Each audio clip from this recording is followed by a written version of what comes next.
The importance of emotional well-being and how it contributes to people's health. With a clear understanding of what mental health and emotional well-being are, there is now a need to understand how they interlink and influence the other parts of a person's health. This is not only useful to understand how all aspects of health coexist and impact each other, but it can also increase your awareness of where you can interrupt this cycle of poor mental health, emotional well-being, and physical health. Learners will extend their understanding of mental health, appreciate the spectrum of mental health from illness to emotional well-being, and examine how emotional well-being contributes to physical, social, and mental health. Mental health issues cover a broad range of symptoms and illnesses. Importantly, by attaching a label to an issue, it does not mean it has control over you and will impact you for life. Also, mental health is on a spectrum that ranges from a flourishing and well-functioning emotional well-being to common worries and stresses and extending to debilitating mental illnesses. As briefly mentioned in the first lecture, well-being is not just the absence of mental illness. Good mental health requires the satisfaction of basic human needs and the chance to realize your own potential. It is important to take the time to question our own ideas of mental health to be able to challenge our own judgments. This can help you manage the daily difficulties and adopt a more positive view of emotional well-being, as opposed to a one-dimensional view of mental health which only deals with a range of symptoms or clinical illnesses. The World Health Organization recognizes that good mental health is more than the absence of clinical psychological illnesses.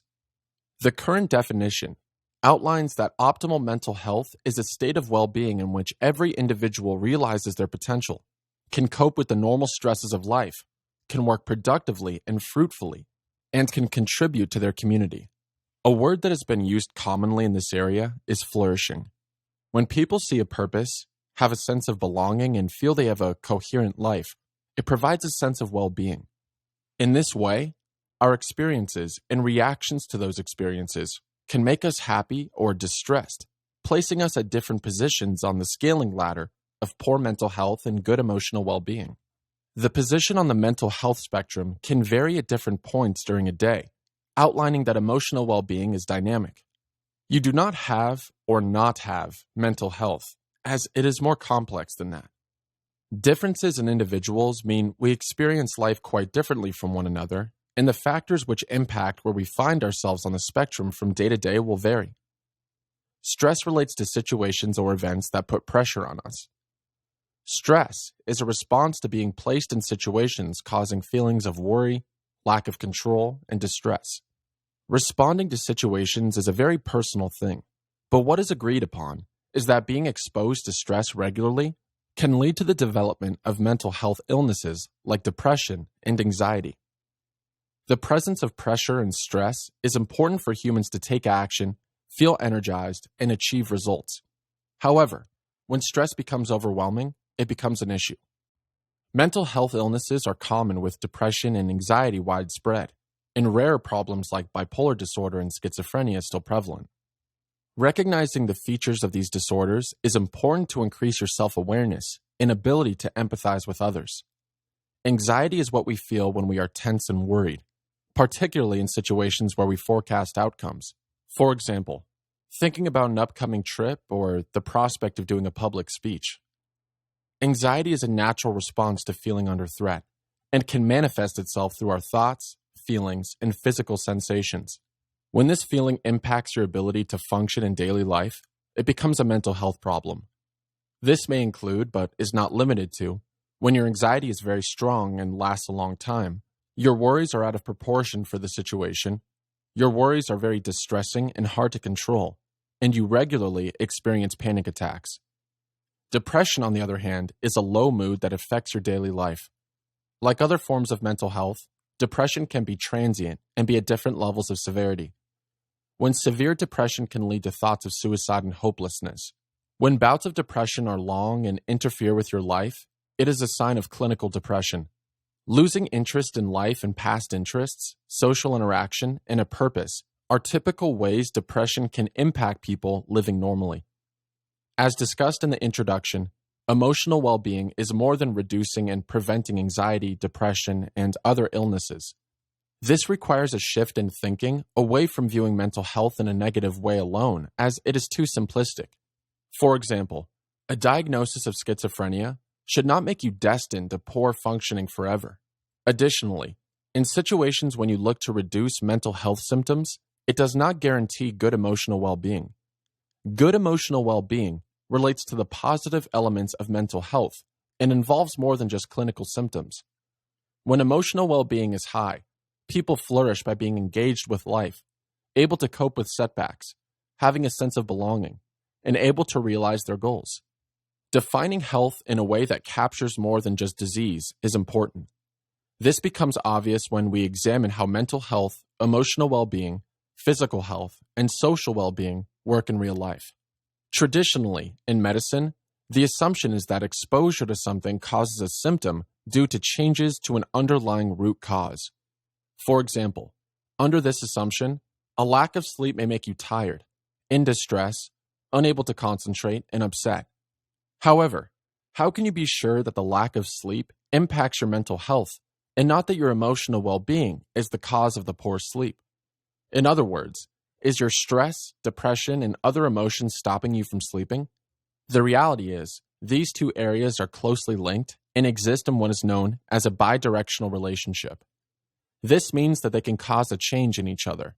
This becomes more complex when you consider that an inability to sleep is also linked to psychiatric disorders and other chronic diseases like type 2 diabetes. Additionally, poor emotional well-being also has a relationship with increased blood pressure and diabetes, outlining how each area of a person plays a role in the complex web of health. Although this can seem overwhelming, it does offer ready-made strategies to try and enhance emotional well-being. For example, increasing physical activity has a direct link with improving emotional well-being, lower mental health issues, and improving physical health.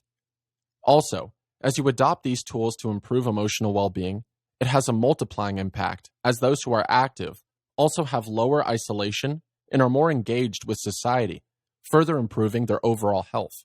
The relationships mentioned above take time to establish. However, even daily situations illustrate how emotional well-being has a direct impact on physical and social well-being. Remember that our well-being is based on how our thoughts, actions, and feelings interact with our environment and the stresses we are put under. A classic example is a bad day. You wake up after a bad night's sleep, and your thoughts are somewhat miserable about the day ahead. You then are placed under additional stresses like the shower not working, being late, and not being able to find your keys. Suddenly, your thoughts and feelings are causing distress and knock-on physical changes, including increased blood pressure, heart rate, muscular tension, and maybe even pain. You are short-tempered and snap at those close to you, who, although are in the same environment, have not had the same responses.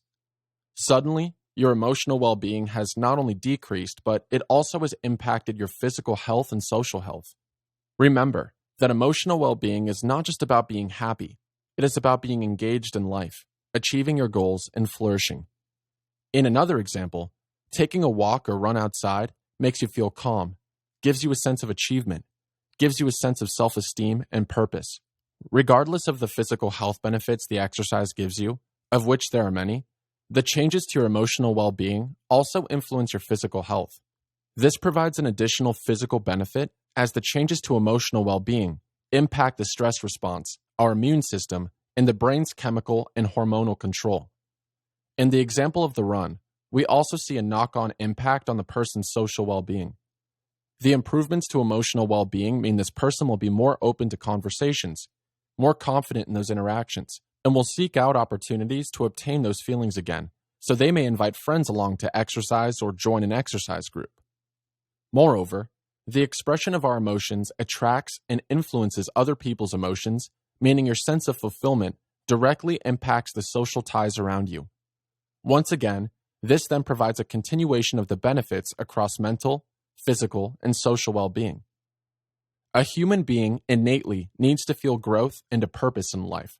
In situations where that is threatened, either by the environment or our responses to the environment, the changes to our emotional well-being directly impacts the biological part of our health, but also our ability to maintain social relations. In summary, We expanded on what mental health is and explored the spectrum of poor mental health to emotional well-being. We looked at the World Health Organization's definition of mental health and the need to capture a holistic view of the person and not to focus on illness alone. We then delved into the continuum of mental health and how focusing on the positive aspects of emotional well-being is different to avoid mental illness. Indeed, focusing on functioning and flourishing leads to optimal well-being, whereas decreasing symptoms of mental illness adopts a one-dimensional view of human beings. Lastly, we examined the impact of emotional health on each aspect of health and the existence of a bidirectional relationship between emotional health and other areas like physical health and social well-being.